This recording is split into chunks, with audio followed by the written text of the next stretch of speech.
പൂപ്പാറയിൽ അതിഥി തൊഴിലാളിയെ തലക്കടിച്ച് കൊലപ്പെടുത്തി. അതിഥി തൊഴിലാളിയായ ഈശ്വറാണ് കൊല്ലപ്പെട്ടത്. പ്രതി മധ്യപ്രദേശ് സ്വദേശി പ്രേംസിംഗിനെ പോലീസ് കസ്റ്റഡിയിലെടുത്തു. വിവരങ്ങളുമായി അനീഷ് പി എ ചേരുന്നു. അനീഷ്, എപ്പോഴാണ് ഇത്തരത്തിലൊരു സംഭവം നടന്നത്? കൊലപാതക കാരണം എന്ത് എന്നതിൽ വ്യക്തത വന്നിട്ടുണ്ടോ? അതോടൊപ്പം തന്നെ പ്രതിയുടെ അറസ്റ്റ് രേഖപ്പെടുത്തിയോ? എന്തൊക്കെയാണ് കൂടുതൽ വിശദാംശങ്ങൾ? അനീഷ്. ഷിബിൻ, ഇന്നലെ രാത്രി ഇപ്പോൾ സൂചിപ്പിച്ചതുപോലെ തന്നെ ഇന്നലെ രാത്രി ഏതാണ്ട് 12 മണിയോട് കൂടിയിട്ടാണ് ഇരുവരും തമ്മിൽ ഇത്തരത്തിലുള്ള ഒരു ബഹളത്തിലേക്ക് നീങ്ങുന്നത്. പൂപ്പാറ തലക്കുളം എസ്റ്റേറ്റിലെ ജോലിക്കാരായിരുന്നു ഇവര് വർഷങ്ങളായിട്ട് ഇവിടെ ജോലി ചെയ്ത് വരുന്നിരുന്നതായിട്ടാണ് നമുക്ക് ലഭ്യമായിട്ടുള്ള വിവരം.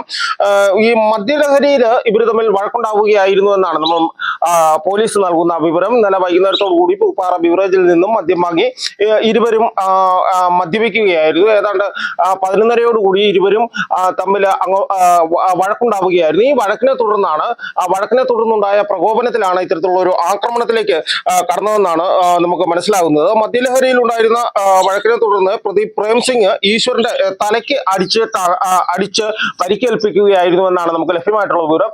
തുടർന്ന് സമീപത്തുള്ള മറ്റ് അതിഥി തൊഴിലാളികളൊക്കെ തന്നെ ഉണ്ട്. ഇവര് പോലീസിനെ അറിയിക്കുകയും അതുപോലെ എസ്റ്റേറ്റ് അധികൃതരെ അറിയിക്കുകയും ഒക്കെ ചെയ്തു. ഉടൻ തന്നെ പോലീസ് എത്തിയപ്പോൾ തന്നെ ഈ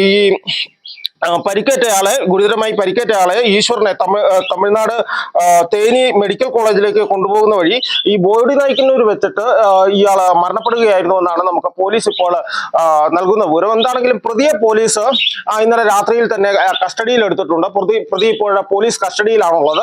പോലീസിനും ഈ ഒരു ആക്രമണത്തിലേക്ക് നയിച്ച കാരണത്തെക്കുറിച്ചൊരു വ്യക്തത ഇതുവരെയായിട്ടും ലഭിച്ചിട്ടില്ല. കാരണം ഇതര ഭാഷ തൊഴിലാളിയാണ്.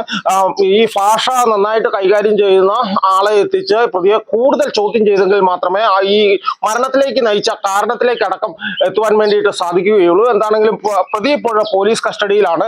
ശാന്തൻപാറ പോലീസ് കേസെടുത്ത് അന്വേഷണവും ആരംഭിച്ചു കഴിഞ്ഞിട്ടുണ്ട്. ഈ സ്ഥലത്ത് ഉൾപ്പെടെ പ്രതിയെ എത്തിച്ച് തെളിവെടുപ്പ് ഉച്ചയ്ക്ക് ശേഷം നടക്കുമെന്നാണ് നമ്മൾ മനസ്സിലാക്കുന്നത്. മരിച്ചയാളുടെ മൃതദേഹം ഇപ്പോൾ മോർച്ചറിയിലേക്ക് മാറ്റിയിട്ടുണ്ട്. പോസ്റ്റ്മോർട്ടത്തിന് ശേഷം ബാക്കിയുള്ള നടപടികൾ സ്വീകരിക്കും. ഷിബിൻ.